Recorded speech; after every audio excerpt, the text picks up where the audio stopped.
विज्ञान से जुड़ी नवीनतम वीडियो को देखने के लिए चैनल की सदस्यता लेना ना भूलें और विज्ञान से संबंधित सभी वीडियो पर जानकारी लेने के लिए बेल आइकन जरूर दबाएं।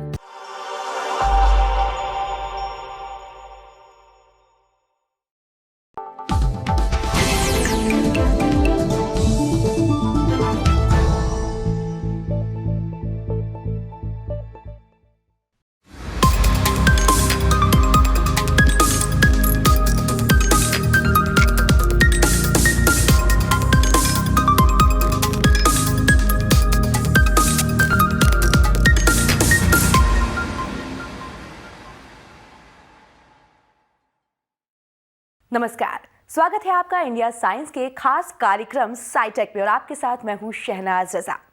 आज का एपिसोड थोड़ा म्यूजिकल है क्योंकि आज के एपिसोड में हम पहले जानेंगे क्या है 7 सुरों का वैज्ञानिक इतिहास। इसके साथ ही धरती पर जीवन के संरक्षण में सहयोग के लिए चांद को कहेंगे धन्यवाद। तो क्या देर किस बात की, चलिए शुरू करते हैं आज का साइटेक। एक पसंदीदा संगीत न केवल सुकूनदायक होता है बल्कि दुनिया भर में कई शोधों से पता चला है कि ये मन मस्तिष्क को प्रभावित कर कई बीमारियों से उबरने में मदद करता है। लेकिन यहाँ सवाल ये है कि जो काम पश्चिमी देशों का संगीत कर सकता है वही काम एक भारतीय शास्त्रीय या अन्य संगीत कैसे करता है? क्या श्रवण के मामले में एक सार्वभौमिकता है? यदि हाँ, तो ये सार्वभौमिकता कैसे आई? वाकई क्या है सरगम का विज्ञान और इतिहास? आइए आज जानते हैं। कहते हैं संगीत भावनाओं की एक वैश्विक भाषा है। ये वास्तव में मानवीय रूप से संगठित ध्वनियां हैं जो भावनाओं को व्यक्त करने का काम करती हैं। विश्व की सभी संस्कृतियों में ये किसी न किसी रूप में मौजूद है। पश्चिमी देशों में कई शोध हुए हैं जहां किसी खास बीमारी से गंभीर रूप से ग्रसित मरीजों को वहां की प्रचलित संगीत सुनाने से बेहतर परिणाम मिले हैं।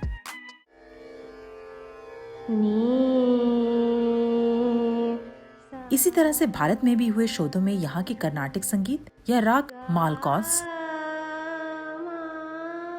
या हिंदुस्तानी संगीत का खास बीमारियों पर सकारात्मक असर देखने को मिला है। यानी संगीत अलग था लेकिन परिणाम एक थे।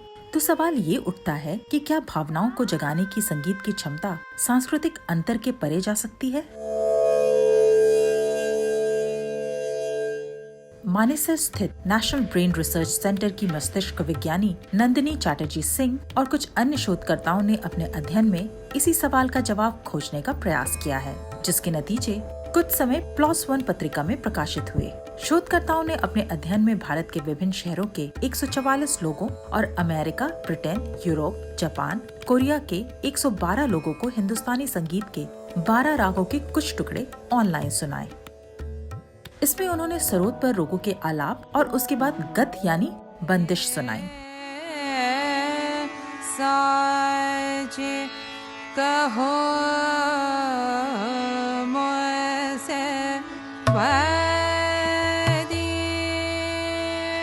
अध्ययन में जब हंस ध्वनि जैसे राग बजाए गए तो भारतीय संस्कृति से परिचित भारतीय श्रोताओं और भारतीय संस्कृति से अनजान विदेशी श्रोताओं दोनों ने आनंदित महसूस किया। और जब राग मारवा बजाया गया तो दोनों समूहों ने उदासी की भावना महसूस की। संस्कृति से अपरिचित समूह के लोगों ने लयबद्ध हिस्से यानी गत पर अधिक सरलता से प्रतिक्रिया दी। शोधकर्ताओं का कहना है कि ये नतीजे कुछ वैसे अध्ययन रिपोर्ट से मेल खाते हैं जिनमें कहा गया है कि अमेरिकी दर्शकों ने पारंपरिक भारतीय शास्त्रीय नृत्य पर अधिक प्रतिक्रिया दी। यानी श्रवण के मामले में एक सार्वभौमिकता है। लेकिन ये सार्वभौमिकता आई कैसे और दुनिया भर की संगीत उन्हीं मूल सुरों और धुनों का उपयोग कैसे करती है?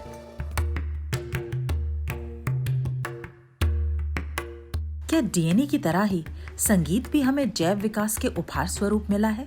1990 के दशक से बायोम्यूजिकलिटी नामक एक समूचा विषय उभरा है जिसमें संगीत की उत्पत्ति का अध्ययन किया जाता है। इसमें ये जानने की कोशिश की जाती है कि संगीत के प्रोसेसिंग में मस्तिष्क का कौन सा हिस्सा शामिल होता है और विभिन्न संस्कृतियों के संगीत की साझा विशेषताएं क्या हैं। कुछ शोधकर्ता बताते हैं कि प्रागैतिहासिक काल के मनुष्य उस समय की उपयुक्त सामग्री से ड्रम बजाते थे, जिसे जैव विकास की प्रक्रिया में हमने अपने प्राइमेट बंधुओं से उधार लिया था। कुछ पुरातत्वविदों ने लगभग 4000 से 5000 साल पहले के प्रागैतिहासिक पूरा पाषाण युग के मनुष्य यानी निएंडरथल के संगीत की पड़ताल की है। प्रागैतिहासिक काल का पहला वाद्य यंत्र था बांसुरी, जिसे एक युवा भालू की हड्डी से बनाया गया था। स्लोवेनिया में प्राप्त इस खोखली हड्डी से बनी बांसुरी में कम से कम 3 सुराख थे।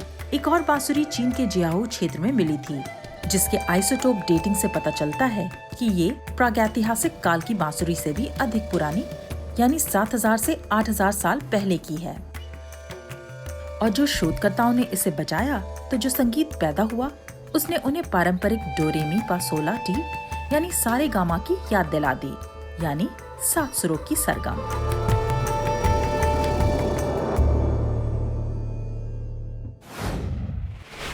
हम सब बचपन से चांद की रुमानी कहानियां और गीत सुनते आए हैं। वास्तव में चांद है ही इतना प्यारा, लेकिन ये केवल प्यारा ही नहीं बल्कि एक तरह से हमारा अभिभावक भी है। पर कैसे? हाल ही में एक शोध से पता चला है कि धरती पर जीवन को सुरक्षित रखने में चांद की अहम भूमिका है। कैसे? आइए जानते हैं।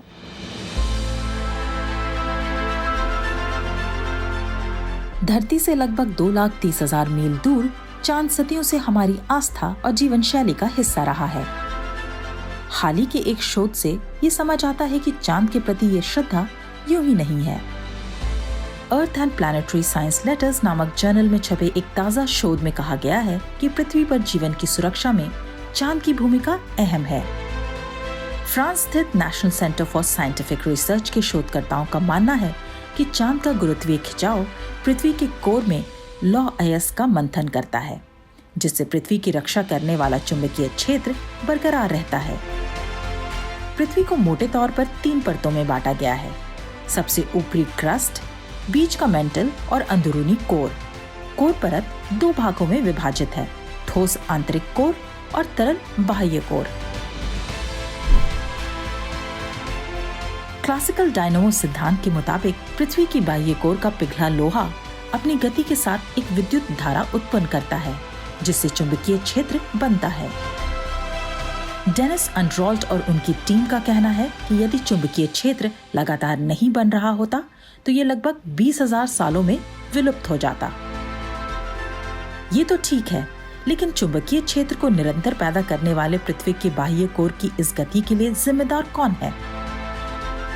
क्लासिकल सिद्धांत के मुताबिक यहाँ 2 बल काम करते हैं। पहला, पृथ्वी का रोटेशन कोरियोलिस प्रभाव के माध्यम से लौह अयस्क को हिलोड़ता है। पृथ्वी के घूर्णन के कारण पवनें अपनी मूल दिशा में विक्षेपित हो जाती हैं, जिसे कोरियोलिस प्रभाव कहते हैं। दूसरा है, रेडियोधर्मी क्षय से निकली ऊष्मा तरल बाह्य कोर में संवहन गति पैदा करती है। अंड्रॉल्ट और उनकी टीम ने वर्तमान मॉडल्स के आधार पर गणना की कि क्लासिकल सिद्धांत के लागू होने की दिशा में हमारी धरती 4 बिलियन वर्ष पहले पूरी तरह से पिघल गई होती और इसका कोर 12,200 डिग्री से ठंडा होकर 6,800 डिग्री के वर्तमान तापमान पर होता। जबकि हाल में प्राचीन चट्टानों के रासायनिक विश्लेषण और भूकंपीय अध्ययनों से संकेत मिला है कि कोर के तापमान में केवल 540 डिग्री तक गिरावट है, जबकि अन्य मॉडल्स का 5,400 डिग्री तक की गिरावट का सुझाव था। यानी क्लासिकल सिद्धांत यहाँ खरा नहीं उतर रहा। वास्तव में पृथ्वी का कोर अपना तापमान और संवहन ऊर्जा को बरकरार कैसे रख सका, ये वैज्ञानिकों के लिए रहस्य रहा है। इसका अर्थ ये निकाला गया कि कुछ तो अज्ञात है जो जियोडायनामो को शक्ति देने के लिए कोर पर काम कर रहा है और चीजों में गति पैदा कर रहा है।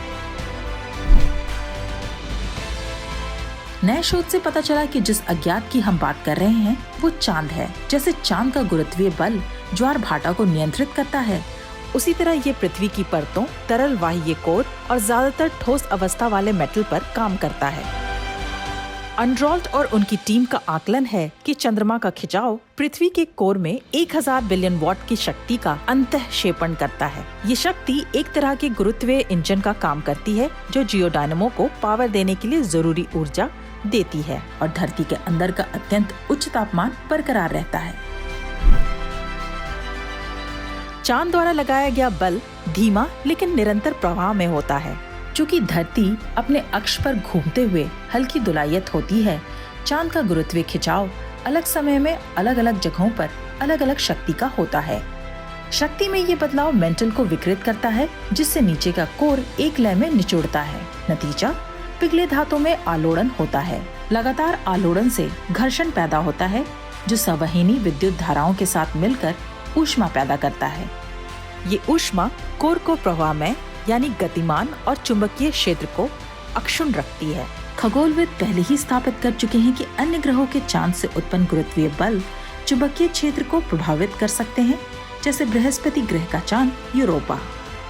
ये पहली बार है जब ये सिद्धांत पृथ्वी के संदर्भ में परखा गया। चांद वाकई धन्यवाद का पात्र है।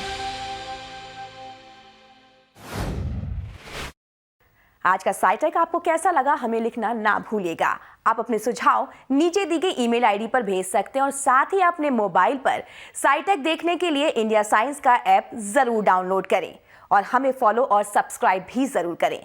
तो आज के लिए बस इतना ही। साइटेक के एक नए अंक के साथ हम फिर हाजिर होंगे, लेकिन जाते जाते आपको छोड़ जाते हैं विज्ञान के एक रोचक पहलू के साथ। तब तक के लिए नमस्कार।